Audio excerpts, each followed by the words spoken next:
বৃদ্ধা মহিলা নবীকে দেখতে বলতেছে, নবী গো,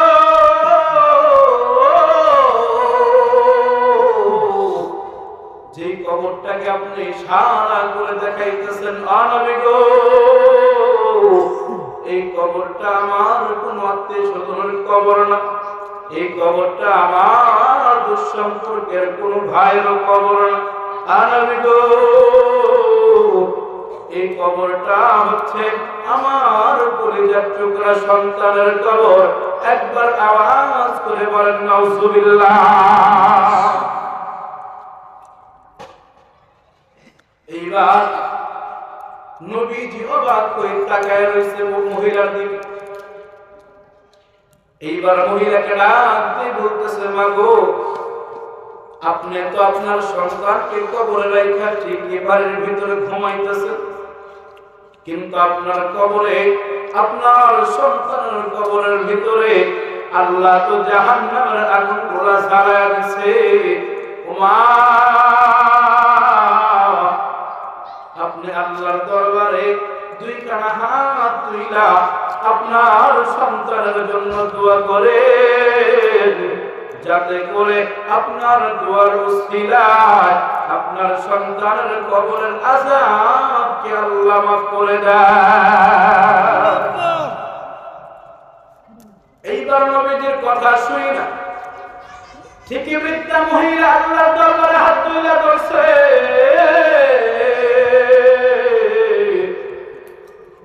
হাত তুলে আল্লাহকে রাখতে বলতেছে, মাবুদ, আমার সন্তানের জন্য আমি দোয়া করতেছি, ও আল্লাহ, আমার সন্তানের কবরের ভিতরে যেই রকম ভাবে জাহান্নামের আগুন পোড়া জ্বালাইছো, তোমার কাছে আমি দোয়া করি, আমার দোয়ার বরকতে আমার সন্তানের কবরের আযাবকে আরো বাড়ায়া দাও। একবার আওয়াজ করে বলেন নাউজুবিল্লাহ। কেমন নবী আমার, এখনো কবরস্থানের সামনে দিকে যায়নি। তো নবীজি এইবার চিন্তা করতেছে যে এই কবরটা যে মহল্লা, এই মহল্লার প্রত্যেকটা মানুষকে আমি ডাকবো, ডাইকা সবাইকে বলবো যে তোমাদের প্রত্যেকের যে মানুষগুলা পরিচিত মানুষ, ছেলে মেয়ে মা বাবা ইন্তিকাল করেছে, তোমরা সবার কবরের সামনে হাজির হবে। তো এইবার নবীজি চিন্তা করতেছে যে সবাই যদি সবার পরিচিত কবরের সামনে হাজির হয়ে যায়, তো যেই কবরের ভিতরে আগুন জ্বলতেছে, এই কবরস্থ ব্যক্তির কবরের সামনে তারও আগুন জ্বলতে দাঁড়াবে। কথা বলুন। তো যদি দাঁড়ায়, তার কাছ থেকে আমি জানতে পারবো যে এই যুবকটা কি এমন গুনার কাজ করে কবরে গেছে। তো নবীজি মহল্লার সবাইকে ডাকলেন। তো ডাইকা বলতেছে যে তোমরা সবাই যার যার পরিচিত কবরের সামনে হাজির হয়ে যাও।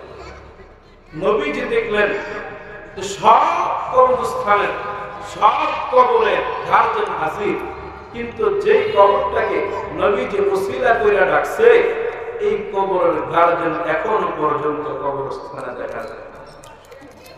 নবীজি আরো চিন্তিত হয়ে গেল, কারণটা আমার ভাইজান, আমার বন্ধুগণ,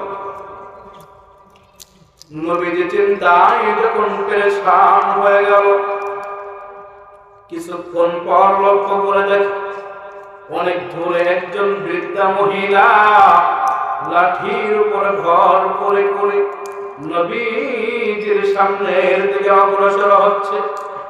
এইবার লোকেরা ডাক দিয়ে বললেন, নবী গো, ওই যে দেখা যায় একটা বৃদ্ধা মহিলা, মনে হয় এই বৃদ্ধা মহিলাই এই কবরওয়ালার গার্জেন হবে। পাপা হাঁটি হাঁটি করিয়ে এবার যখন বৃদ্ধা মহিলা কবরস্থানের সামনে নবীর সামনে হাজির হয়ে গেল, নবী ওই বৃদ্ধা মহিলাকে ডাক দিয়ে বলতেছে, মা গো,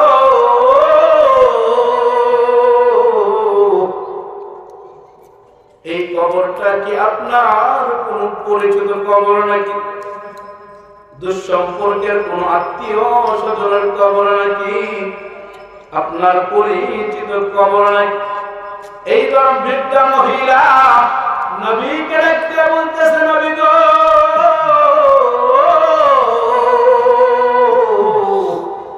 যে কবরটাকে আপনি ইশারা করে দেখাইতেছেন, নবী গো,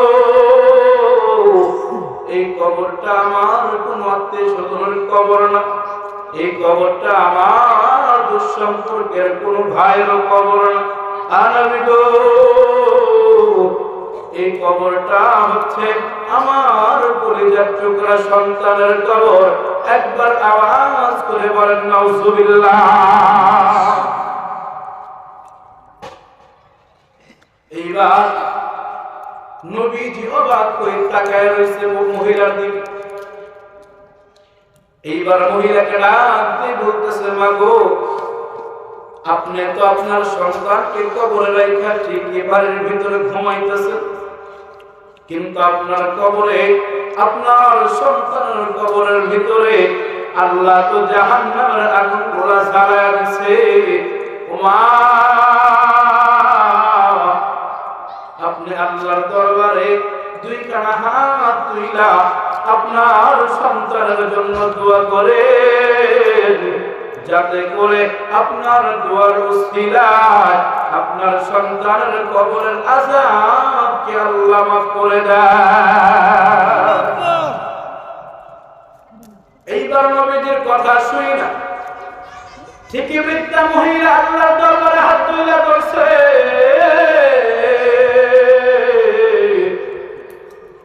হাত তুলে আল্লাহকে রাখতে বলতেছে, মাবুদ, আমার সন্তানের জন্য আমি দোয়া করতেছি, ও আল্লাহ, আমার সন্তানের কবরের ভিতরে যেই রকম ভাবে জাহান্নামের আগুন পোড়া জ্বালাইছো, তোমার কাছে আমি দোয়া করি, আমার দোয়ার বরকতে আমার সন্তানের কবরের আযাবকে আরো বাড়ায়া দাও। একবার আওয়াজ করে বলেন নাউজুবিল্লাহ। এইবার নবীজি অবাক হয়ে বৃদ্ধা মহিলার দিকে তাকায় রয়েছে, যে দোয়া করতে বললাম কি আর দোয়া করলো কি। এইবার নবীজি বৃদ্ধা মহিলার হাতটা ধরে ফেলতেছে, ডাক দিয়ে বলতেছে, মা গো,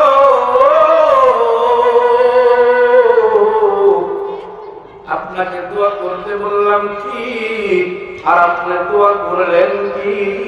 আপনাকে দোয়া করতে বলছি যাতে করে আপনার সন্তানের কবর আযাব মাফ হয়ে যায়, আর আপনি দোয়া করলেন আপনার সন্তানের কবর আযাব আরো বাড়ায় দেওয়ার জন্য। কারণটা কি?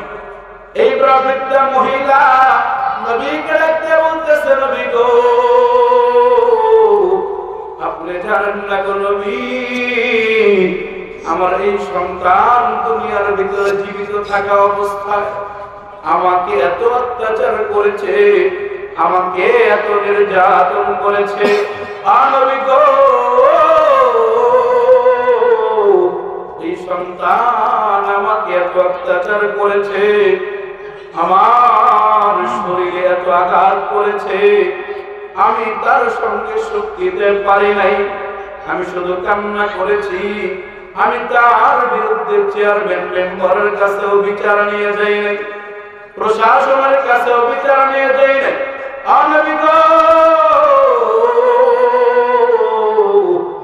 আমি এমপি মন্ত্রীর কাছেও বিচার নিয়ে যাই নাই, আমি একজন মালিকের কাছে বিচার দিয়ে রেখে দিয়েছি। আল্লাহকে ডাক দিয়ে বলেছি, আল্লাহ, আমার সন্তান আমাকে নির্যাতন করে, তুমি কিন্তু দেখো, আমি তোমার কাছে বিচার দিয়ে দিলাম, আমার এই সন্তানের বিচারটা তুমি নিজে হাত দিয়ে কইরা দিও। বলেন নাউজুবিল্লাহ। আমার ভাইজান, আমার বন্ধু, মা বাবা যদি সন্তানের জন্য বদদুয়া আল্লাহর কাছে কইরা দেয়, রক্ষা আছে? জোরে বলেন, কোন রক্ষা আছে? আল্লাহ বলেছে, মা বাবা এমন মানুষ যে মা বাবা সন্তানের জন্য দোয়া করলে ওই দোয়ার মাঝখানে কোনো পর্দা থাকে না, ওই দোয়া সরাসরি আল্লাহর কাছে কবুল হয়ে যায়। আমার ভাই জান, আমার বন্ধু, যার মা নাই সে বুঝে মার কত দাম, যার বাবা নাই সে বুঝে বাবা কি জিনিস।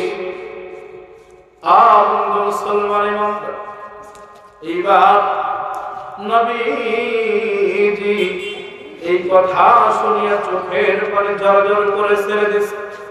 কিন্তু নবী তো রাহমাতাল লিল আলামিন, নবীজি তার মনে তো মানাইতেছে না, তার মনে তো মানে না যে আমার উম্মত কবরের ভিতরে জাহান্নামের আগুনে জ্বলবে, আর আমি কেমন করে সহ্য করব।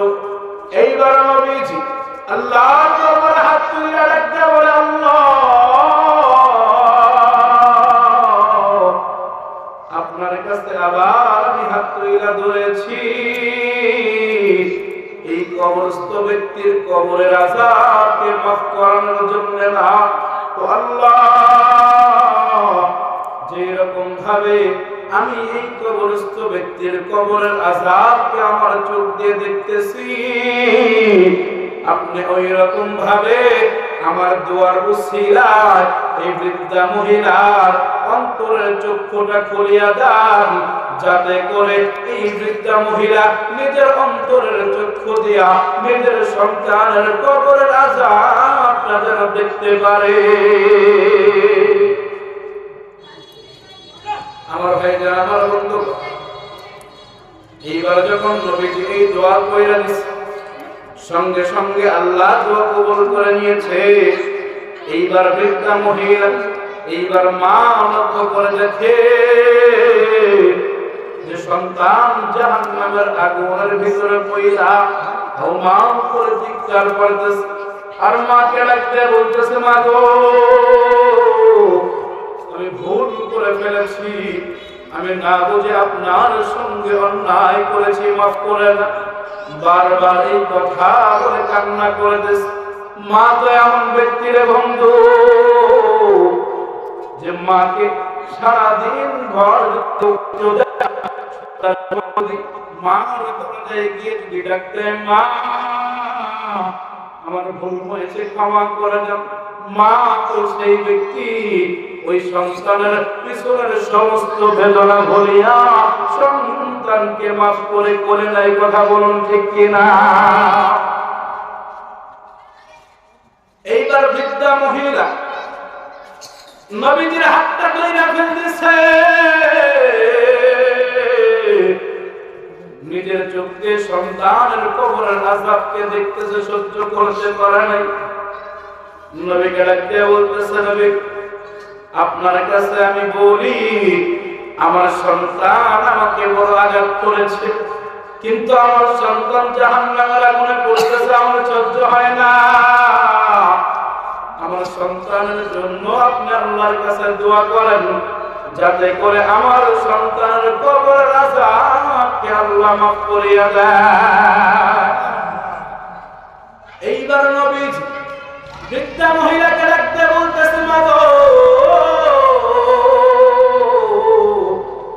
আমার আর আল্লাহর কাছে দোয়া করতে হবে না, আপনি আপনার সন্তানকে মাফ করিয়া আল্লাহর দরবারে শুধু বলেন, আল্লাহ আমার সন্তানকে মাফ করিয়া দাও, তাই আল্লাহ মাফ করে দিবে। এইবার ঠিকই বৃদ্ধা মহিলা আবার আল্লাহর দরবারে দুইখানা হাত তুইলা ডাক দিয়ে বলতেছে, আল্লাহ আমার সন্তানকে আমি মাফ করে দিচ্ছি, ও আল্লাহ আপনি আমার সন্তানকে মাফ করিয়া দেন। নবীজি বলে, মা এই কথা বলতে দেরি, ওই জাহান্নামের আগুন বন্ধ হইয়া ওই সন্তানের কবর জান্নাতের বাগান হইতে দেরি হয় না। আমার ভাইজান, আমার বন্ধু, মা তো এমন মানুষ, সন্তান যদি বিদেশের বাড়িতে গিয়ে বিপদে পড়ে যায়, বিদেশের বাড়িতে যদি সন্তান মারা যায়, পশু পাখি জানার আগে জানে তার মা। কথা বলুন ঠিক কিনা?